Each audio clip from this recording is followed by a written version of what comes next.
I stood in the rubble of my late wife's dream garden, the cherry blossoms her favorite now reduced to splintered branches and twisted stumps. Just yesterday, in a matter of hours, Lena Caldwell, the HOA president, had authorized the demolition of what was once a testament to the love and effort we'd poured into our life together. My hands shook as I surveyed the damage. The rich scent of crushed petals still lingered in the air, mingling with the heavy scent of diesel and twisted metal. At 6:47 a.m., while I was across the country on state business, I received the email demolition authorized for $38, 0 inches, unpaid HOA fines. Unpaid, a lie. I'd paid every penny twice. Receipts, canceled checks, even the HOA committee's written approvals sat in a binder untouched by Lena's cruel plans. What Lena Caldwell didn't know, what she couldn't have known, is that 3 weeks ago I became the state governor. And while she thought she could destroy my home with lies and petty fines, I was about to show her that power without accountability never lasts. Let me take you back 6 years. Lena Caldwell ruled Ridgemont Estates with an iron fist, and she did so with the kind of cold precision that made her the undisputed queen of the HOA. For 9 years, she had manipulated the board, controlled every inch of the community, and imposed her vision of uniformity on every home in sight. Her towering platinum blonde hair and expensive turquoise jewelry made her a living, breathing symbol of power, one that no one dared defy. Until I did. It started small, just a minor violation in the eyes of most. When I first moved in, I was just another resident trying to make my house a home, trying to honor Lydia's memory in every corner. But when I repainted my exterior trim, a soft gray, smoky quartz, a color that Lydia had carefully chosen, it didn't sit well with Lena. The architectural committee had approved the shade, but Lena didn't care. She wanted control, and if she couldn't have it, she'd make sure I paid for it. 3 weeks after the paint job, Lena appeared at my door dressed like she'd just walked off the pages of a high-end fashion magazine. Her gaze was as icy as the smile she wore. "This color is not approved," she declared flatly. I handed her the committee's written approval, a receipt of my payment, and the paint code.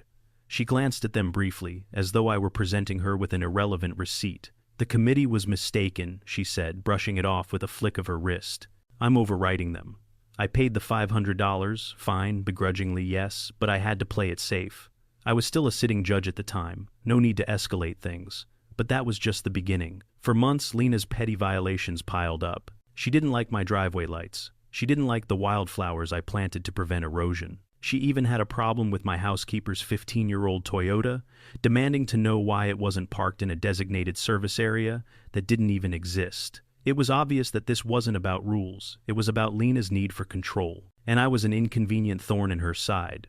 By month 10, I had paid nearly $34, 0 inches fines. Every fine was documented receipts, canceled checks, emails, all saved in a neat binder. But nothing I did seemed to matter. She wanted to break me just as she'd broken others before me. I didn't realize it at the time, but this was personal. Lena Caldwell had no idea what she was about to awaken. She was about to learn that I wasn't just another homeowner she could crush under her boot. What she didn't know yet, what she couldn't have known, is that 3 weeks ago I was sworn in as the governor of this state. And the very system she used to torment me, I was about to turn it all against her. The first few fines were easy to brush off. Minor things, really. Trivial violations that every homeowner encounters when they try to make their property their own. But the more I resisted Lena Caldwell's demands, the more aggressive she became. It started with the lights, just a simple set of driveway lights I'd installed. They were solar-powered, energy-efficient, and positioned to illuminate the path to my garage, not to flood the neighborhood. But to Lena, they were excessive and too bright for the character of the community. The first fine arrived in the mail, $250. The letter said that the lights violated the HOA's aesthetic integrity rule. I tried to reason with her, showing her the manual for the lights and explaining how they barely illuminated the driveway. But Lena didn't want to hear it. "We don't make exceptions," she'd said, her voice thick with condescension. So I paid the fine. It wasn't worth the hassle to fight it, especially since I was still a sitting judge at the time. I knew that engaging in a drawn-out battle with Lena could lead to unwanted publicity. At least, that's what I told myself to justify just handing over the check. Next came the wildflowers. I planted them around the base of the garden as Lydia had wanted to prevent erosion. Nothing extravagant, just a patch of native wildflowers that flourished every spring. But the HOA, of course, saw it as unapproved landscaping. The following week, another letter arrived, $500 for planting unapproved vegetation. This time, I didn't just pay the fine. I wrote a letter explaining that I was following Lydia's design plan, that the flowers were native species meant to enrich the environment, not disrupt it. But Lena's response was swift and ruthless. "Your design plan is irrelevant. You're in violation." I knew she was pushing her power, but the more she pushed, the more I dug my heels in. Still, I paid the fine. I had better things to do than get caught up in petty HOA politics. Then the real kicker came. Lena started harassing Lucia, my housekeeper. Lucia had worked with me for over a decade. She was a hard-working, law-abiding woman from El Paso. She'd never been late, never caused any trouble. But one day Lena's security team stopped her at the gate demanding ID. Lucia was used to the occasional wave through, but this was different. She called me that evening confused and upset. "They asked me for papers, Ethan," Lucia said, her voice trembling. "I don't understand. What did I do wrong?" The next day, Lena sent me a formal letter. Domestic staff must park in designated service areas. There were no service areas. It was a blatant attempt to target Lucia simply because she didn't fit into Lena's narrow view of who should belong in the neighborhood. When I responded, it was firm. "This is discriminatory," I wrote, demanding an explanation. I never received a response, but I knew Lena's agenda had escalated. This wasn't about light fixtures or flowers anymore. It was about control. It was about making an example out of me using whatever she could find.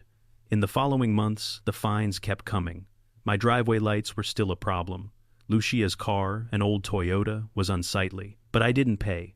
I stopped writing letters, too. At this point, it was clear the HOA wasn't interested in compliance. They were after my spirit. I wasn't alone in this. I began to hear stories from other neighbors, small complaints that turned into fines. It was all a game to Lena, and she was winning. She had broken the neighborhood into factions where everyone was too scared to speak out. But I wasn't going to let this continue. Not without a fight. Little did I know, Lena Caldwell had bigger plans. Plans that would make these petty fines seem like nothing in comparison. Lena's control over Ridgemont Estates had grown far beyond just a few petty fines. By now it was clear to me that this wasn't about rules or regulations. It was about power. The moment I stopped complying with her demands, she escalated the situation, testing my resolve and pushing every button she could find. The first sign of this was when I received a new letter one morning. The subject line read, "Violation Notice, Unauthorized Landscaping." The text of the letter was straightforward, but the implications were chilling. Lena accused me of violating the HOA's landscaping policy, once again citing the wild, unkempt look of my garden, especially around the base of the cherry blossom trees. She claimed the wild flowers I planted were invasive and uncontrolled, despite their being native species carefully chosen by Lydia and me. But I already knew what Lena's agenda was. These flowers were just the tip of the iceberg. The real target was the cherry blossom garden, the one thing that remained untouched by her authority. The beauty of the blossoms, the memory of Lydia, it all stood in stark contrast to Lena's rigid vision for the neighborhood. I didn't take this new letter lightly. I was frustrated, of course, but now I was becoming wary of Lena's growing influence.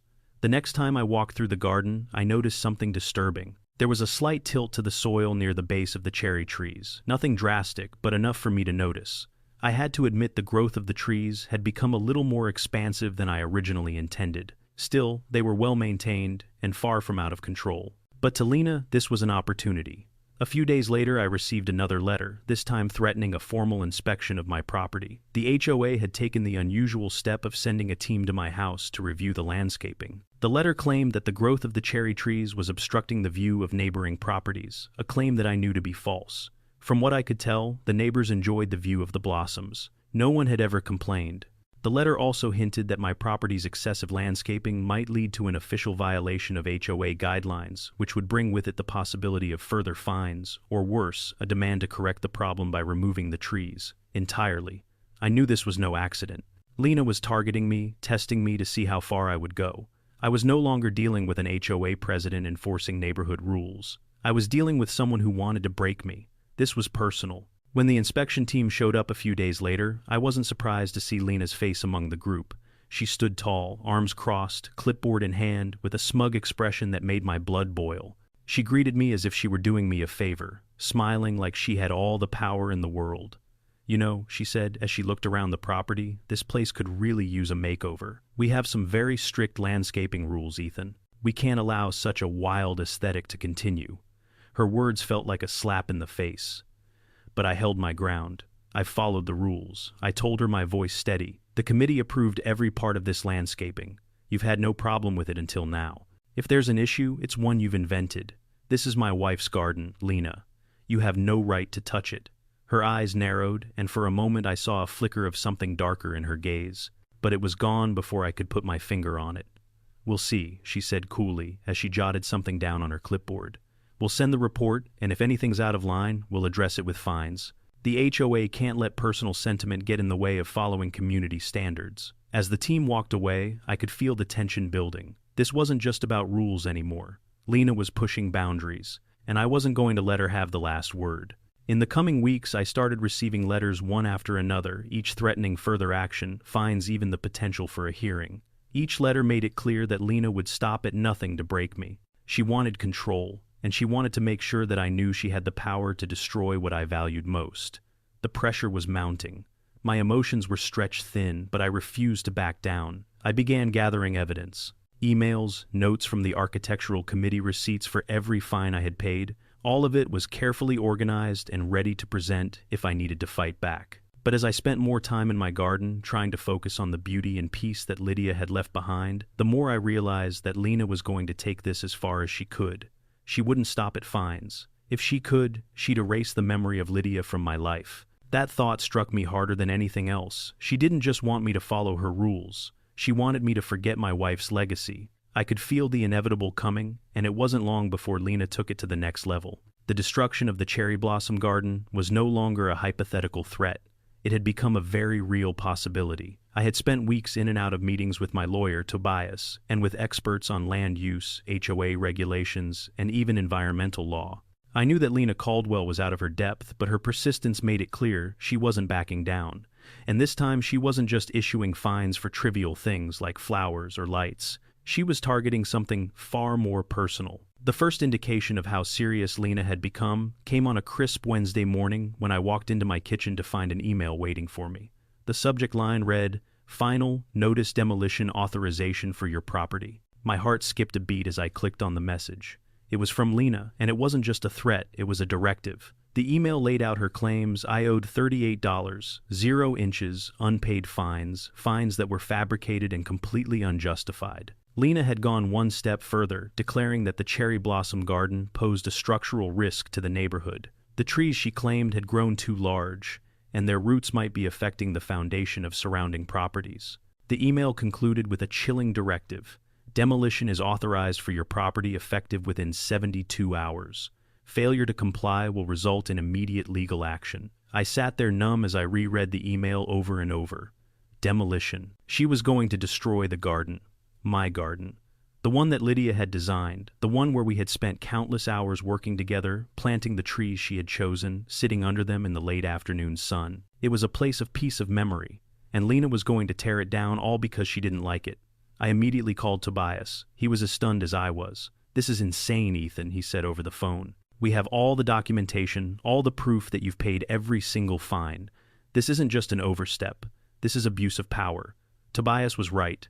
I had paid every cent. The committee had approved every aspect of the garden, from the cherry blossoms to the layout. Yet, Lena was taking matters into her own hands, using the guise of community safety and aesthetic integrity to justify what was in my mind a personal vendetta. "I need to make this stop," I said, my voice shaking with a mixture of rage and disbelief. "What can we do?" Tobias advised me to file an emergency injunction, but it was too late for that. The demolition was already scheduled. At this point, all I could do was gather evidence and prepare for a legal fight if it came to that. That afternoon, I headed to the garden to take one last walk through the cherry blossoms before everything was gone.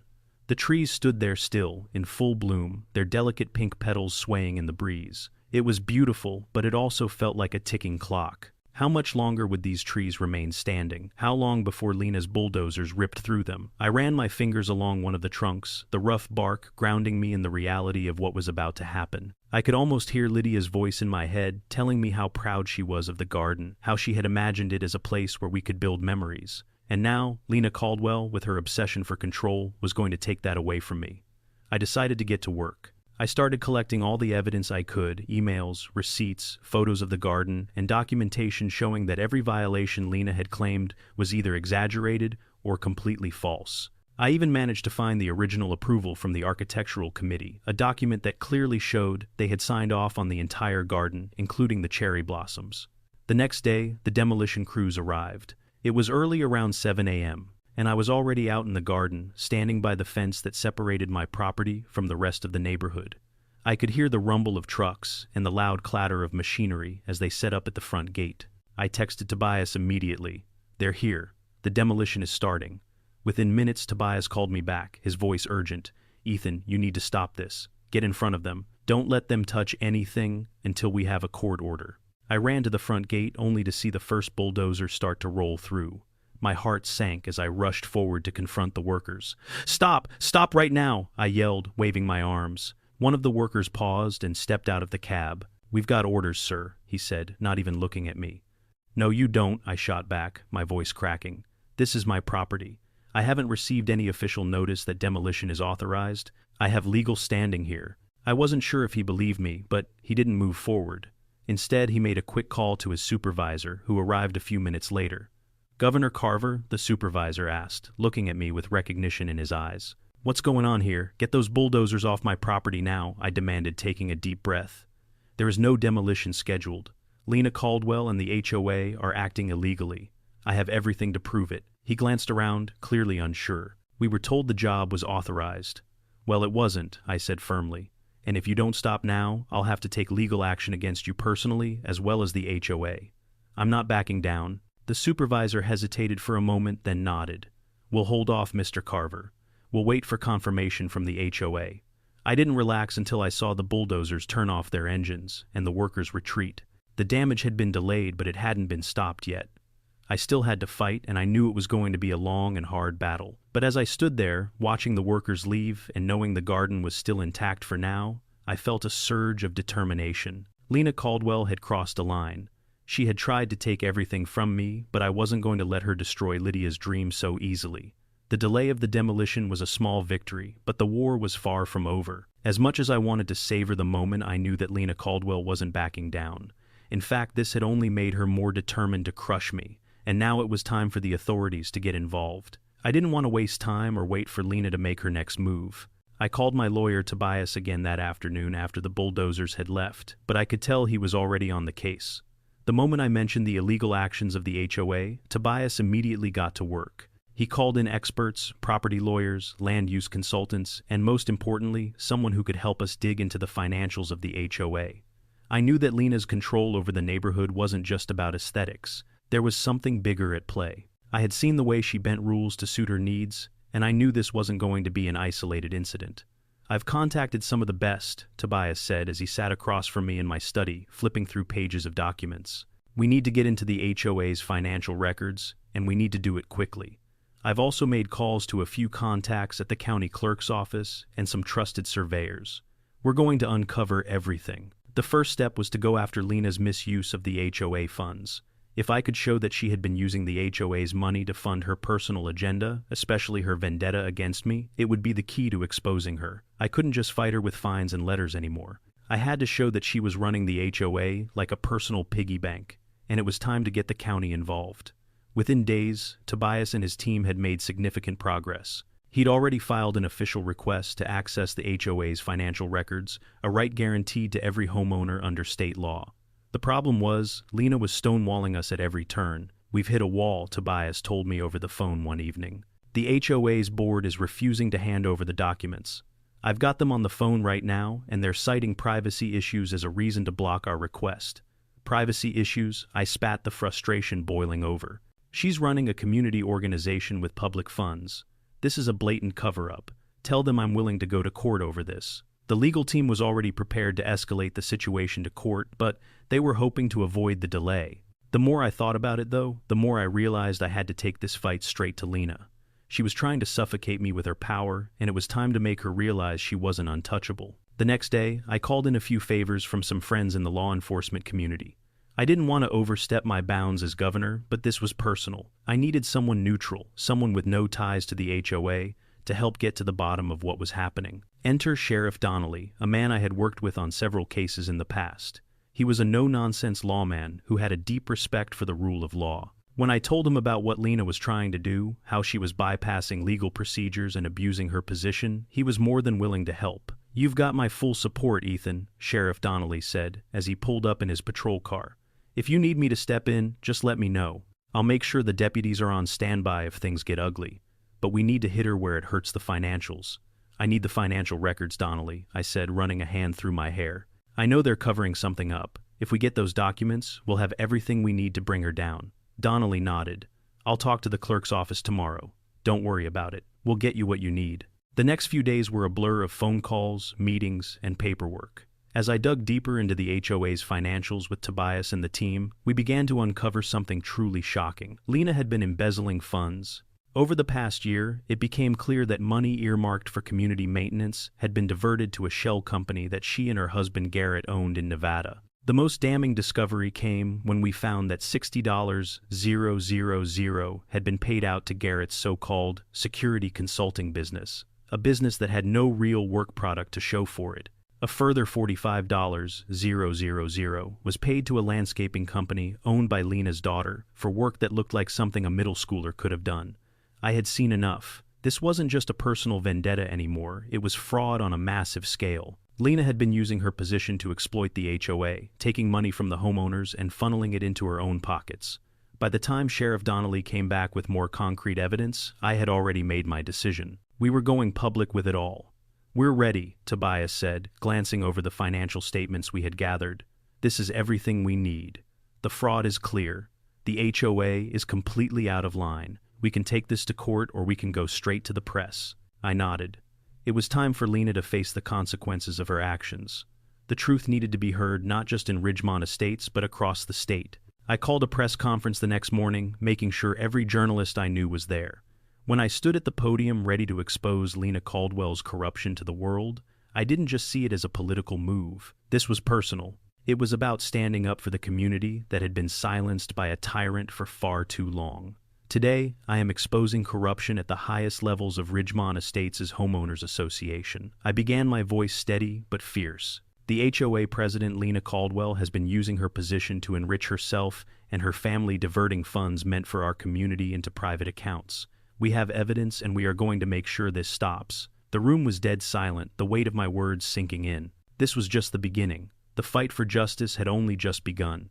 As I stood before the cameras and reporters laying bare Lena Caldwell's corruption, I knew this was the moment things would change forever. The truth had finally surfaced, and Lena's carefully constructed facade of control was beginning to crack. But I wasn't satisfied yet. I had to make sure this went beyond the headlines and turned into something irreversible. The next few days were a whirlwind. News outlets across the state were running the story. Ridgemont Estates had become the epicenter of a scandal that revealed the dark underbelly of HOA power. The footage of the press conference went viral. Homeowners everywhere were reaching out, sending messages of support and relief. Some had even shared their own stories of harassment by their HOAs, stories that mirrored my own. It was clear Lena was not the only one abusing her power. But it wasn't just the media storm I was concerned about. The real work had only just begun. While the public backlash against Lena mounted, Tobias and I had begun to prepare for the next step. With the evidence in hand, we were moving forward with a lawsuit that would not only strip Lena of her position, but also expose the full scope of her financial crimes. As much as I had hoped for a quick resolution, I knew that this would be a long and ugly fight. Lena wasn't going to go down without a fight, and I had seen enough of her to know that she would do anything to protect herself, no matter who she had to drag down with her. I began to receive more messages from my neighbors in Ridgemont Estates. Some were angry, some were relieved, and some were scared. They had lived under Lena's thumb for years, too afraid to speak out, but now they were finding their voices. Among them was Iris, the elderly widow who had been coerced into signing a fake complaint against me. She had reached out to thank me for standing up to Lena and promised to help in any way she could. But as I was digesting the flood of messages, I got a call that shook me to my core. It was from Dale, one of my longtime neighbors who had helped me document the illegal demolition of the cherry blossom garden. His voice was tight with fear. "They're here," Dale said. "The bulldozers. They're back." "What do you mean?" I asked, my heart racing. "The demolition was stopped. I don't know how they did it, but they've got the trucks lined up at the gate. I'm outside watching them. I don't know what's going on. But I'm telling you, Ethan, this is bigger than just a garden. You need to get here." I didn't hesitate. I grabbed my coat, grabbed my phone, and rushed out the door. The weight of the situation pressed on me like a heavy blanket. Lena wasn't just trying to ruin me personally. She was doing whatever she could to make sure that she came out on top, even if it meant destroying everything I held dear. When I arrived at Ridgemont Estates, I saw the bulldozers lined up outside the front gate. The crews were unloading equipment, getting ready to start tearing down more of my property. The cherry blossoms were gone, but now they were targeting my house. I felt a wave of disbelief crash over me. This was it. Lena had pushed too far, and I wasn't going to let her get away with it. I walked up to the gate and motioned to one of the workers. "Stop," I said firmly. "I'm the homeowner here. I've already stopped the demolition once, and I'm not going to let it happen again." The worker looked at me for a moment before reaching for his radio. "We've been instructed to proceed," he said. "The HOA president gave us the go-ahead." I felt my anger flare up. "Lena Caldwell isn't the law," I shot back. "She doesn't get to make decisions like this. Tell your supervisor to stop this work right now, or I will be calling the police and we'll see who gets arrested for trespassing." Just as I was about to escalate the situation further, I saw a familiar face in the distance. It was Sheriff Donnelly, his patrol car, parked at the curb, his tall frame walking toward me with purpose. "I heard the news," Ethan Donnelly said, shaking his head. "This is beyond a small dispute. It's illegal. You've got my support. I'm not going to let her ruin any more of your property." I turned back to the workers who had been eyeing the sheriff with growing uncertainty. "You've heard the man," I said coldly. "Pack it up. Get off my property. Lena Caldwell doesn't get to make the calls here anymore." Donnelly stepped forward, his authority clear. "You're not moving anything, not without a court order. Now get back in your trucks and leave. I'll be making a call to the county to make sure this doesn't happen again." For a tense moment, no one moved. But then the supervisor stepped forward, giving me a sharp nod. "This isn't over," he muttered, signaling the workers to pack up their gear. As the bulldozers and trucks turned and left, I stood there watching the men retreat. But even as the immediate threat subsided, I knew this wasn't the end of it. Lena was cornered now. She had no choice but to react, and I wasn't about to give her the chance to escape. I took a deep breath, surveying the damage already done. The cherry blossoms were gone, but the fight wasn't. Not anymore. Lena's days of bullying this community were numbered. I had the proof. I had the law on my side. And now, I was ready for the final showdown. But there was one more piece of the puzzle to solve the HOA's financial corruption. The real reason Lena had attacked me wasn't just about the garden. It was about money. The atmosphere in Ridgemont Estates had shifted dramatically. After the bulldozers left my property, I knew I had bought time, but the war was far from over. Lena Caldwell wasn't the type to back down. She thrived on control, and I had just made myself her target. The media storm around Lena's corruption had exploded.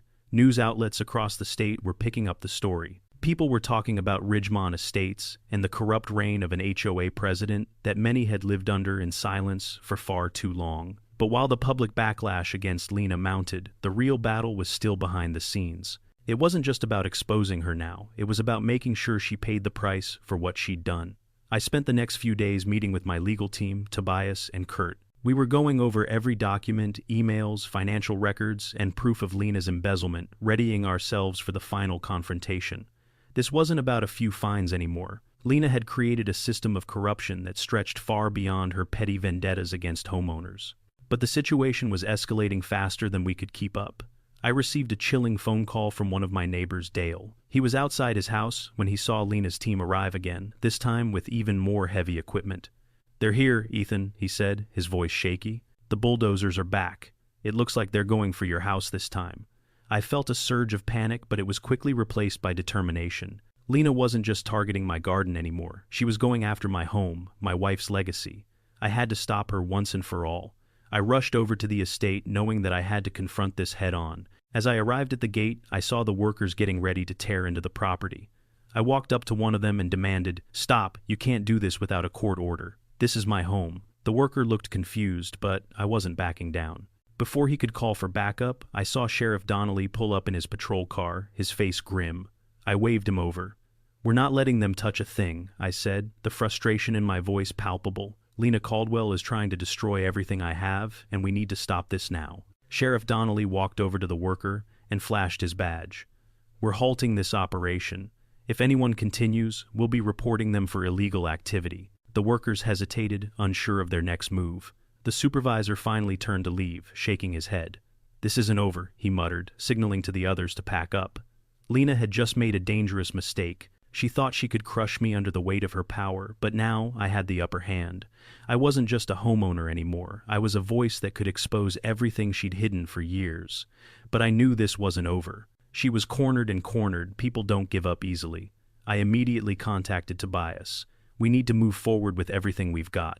The media's watching. The press conference is happening tomorrow. We're going public. The next day, we held the press conference at the HOA clubhouse. The room was packed with reporters, homeowners, and even a few former neighbors who had suffered under Lena's reign. When I stepped up to the podium, I could feel the weight of the moment. I wasn't just standing up for my property anymore. I was standing up for everyone who had been too afraid to speak out. Today, I'm exposing the truth.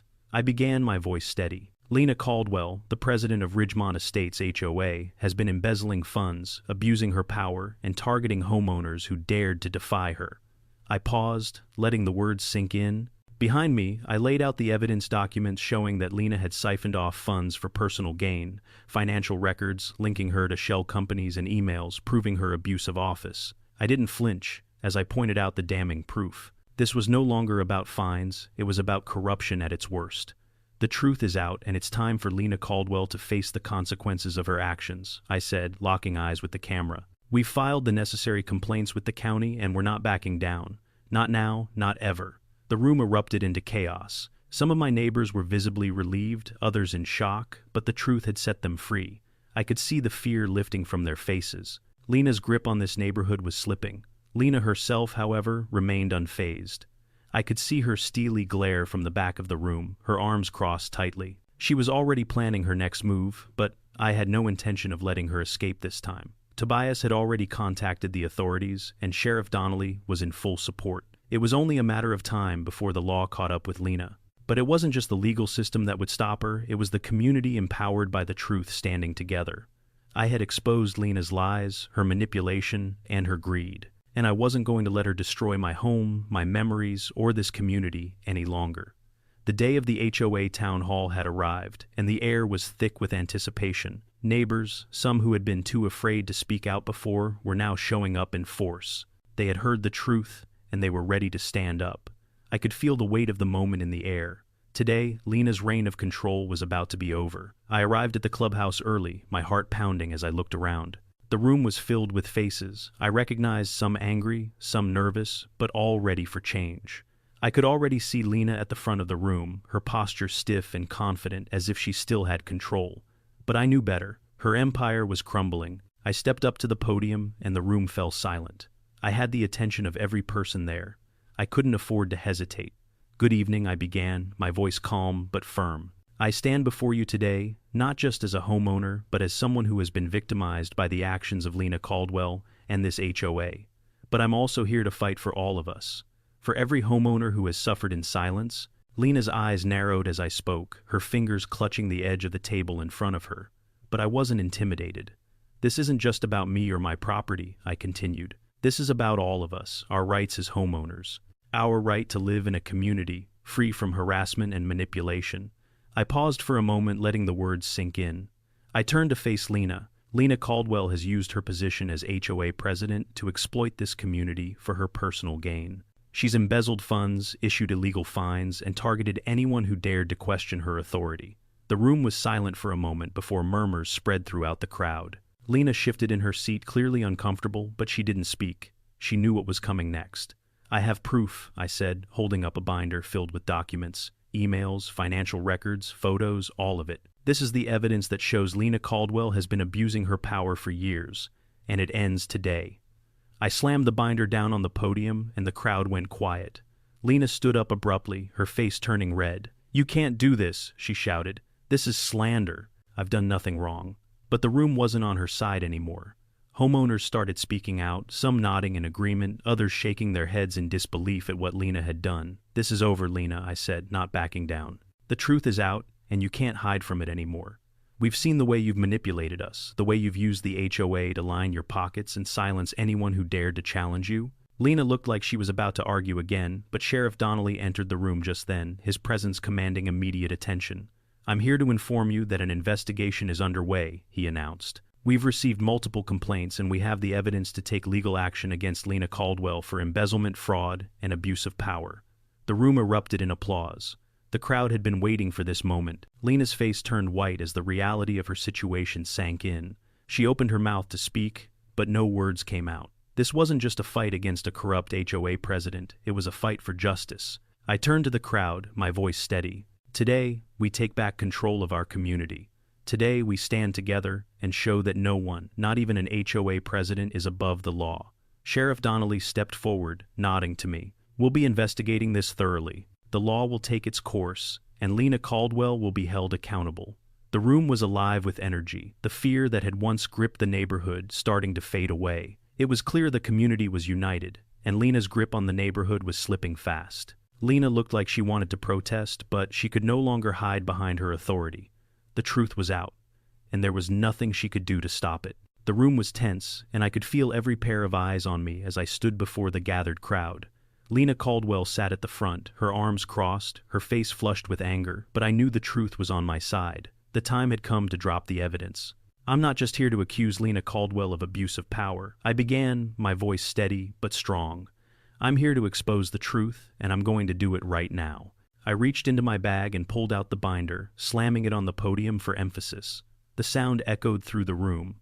I could see Lena's eyes widen as I began to speak again. Lena Caldwell has been embezzling HOA funds for years. She's used her position to manipulate and exploit homeowners for personal gain. This is the proof, I said, flipping open the binder. These financial records show that HOA funds, meant for the upkeep of this community, have been diverted into a shell company owned by Lena and her husband Garrett. They've been stealing from all of us. The room was dead silent as I handed the first set of documents to the front row. Neighbors started to pass them back one by one. The shock on their faces was clear as they absorbed the reality of what Lena had done. "You're lying!" Lena shouted, standing up abruptly. "This is nonsense. You can't just make accusations like this." I didn't flinch. "You can try to deny it, Lena, but the truth is right here. These documents prove everything." "Here," I said, pulling out another sheet, is the email where you and Garrett discussed the transfers. It's all in black and white. You can't hide from this." Lena's face went pale. Her hands gripped the edge of the table in front of her, but she couldn't make a sound. The room was no longer on her side. I could feel the shift as the truth settled in. I pulled out the next set of documents, photographs. "These," I said, holding up the pictures, "are from the day the bulldozers tore through my cherry blossom garden. And here's the most telling part: Lena standing by watching the destruction unfold, smiling." The crowd gasped. It was clear now Lena wasn't just abusing her position for financial gain, she had taken something personally from me. The garden had been a tribute to Lydia, a legacy of love, and Lena had destroyed it without a second thought. "You smiled when my garden was demolished, Lena," I said, my voice filled with quiet fury. "That wasn't just about the HOA rules. That was personal, and I'm going to make sure the world knows it." Lena's face turned red with anger. She opened her mouth to speak but faltered, realizing she had no defense. The truth was out. "I have more," I continued, flipping through the pages of evidence. "Here's proof that the fines you issued were fabricated. The architectural committee had approved every single one of the violations you later used to target me. You overruled them and then fined me anyway." The room erupted into whispers. Lena's control was slipping. People were starting to speak up, nodding, whispering to each other in disbelief. But I wasn't done yet. "And this email," I said, holding up the final document, "shows that you've been planning this for months. You knew I was running for governor, and you decided I had to be gone before the election. That's why you fabricated these charges." Lena's face was now a mask of fury and panic. She had no answer. The room was watching her, and there was nowhere left for her to hide. Sheriff Donnelly, who had been quietly observing from the back of the room, stepped forward. "We've been investigating this. The evidence is clear. Lena Caldwell will be held accountable for her actions." Lena stood, her voice rising. "This is a personal attack. This isn't about the HOA. This is about me." I stepped forward, my eyes fixed on her. "No, Lena. This is about you abusing your power and destroying people's lives. And it ends now." The crowd erupted in support. People were standing, shouting, clapping. Lena was cornered. The walls she had built around herself were crumbling, and there was no escape. I turned to the crowd, addressing them directly. "This isn't just my victory. It's all of ours. Together, we've exposed the truth, and we'll make sure it never happens again." Lena stood there, shaking with rage, but I knew this was the moment everything changed. Her control over Ridgemont Estates was over. The truth had come out, and she would have to face the consequences. The room was still buzzing with the aftermath of Lena's downfall. Neighbors who had once been too afraid to speak now found their voices, and the energy in Ridgemont Estates was shifting. The weight of years of silence and oppression was being lifted piece by piece. I stood there for a moment watching the crowd slowly disperse, but the victory was bittersweet. The cherry blossom garden was gone, and no matter what happened next, I would never get that piece of Lydia back. But the community, our community, was starting to heal. This wasn't just about one fight. It was about reclaiming control, about standing up for what was right. I looked around and saw people who had lived in fear of Lena now speaking to one another with relief and newfound strength.